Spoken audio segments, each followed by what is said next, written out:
Raceway covers will fit into the small channel at the bottom of the panel. Tap them in to close them.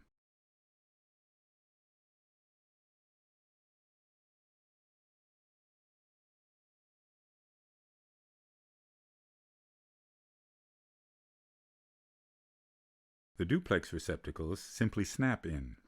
Notice the letter N with the arrow. This must point in the same direction as the one on the power distribution housing.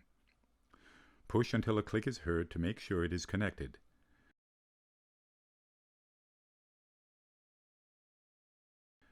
Every compile panel will have notches at the bottom at specific locations to accept a power distribution housing of a corresponding nominal size.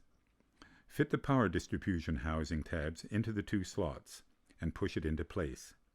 Close the raceway cover.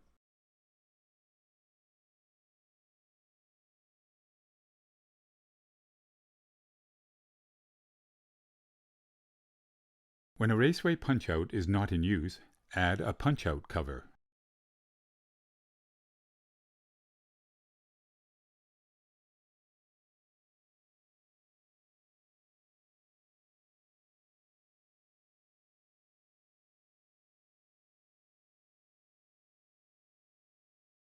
To run the mesh jumper around a corner, carefully press the plug to create a hook shape.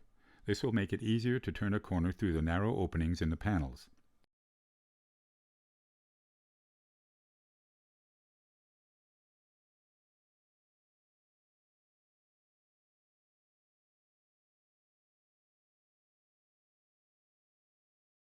When connecting any electrical components together, the letter N with the arrow must be in the same orientation on both components. Make sure they are fully engaged, and a click should be heard when plugged in correctly.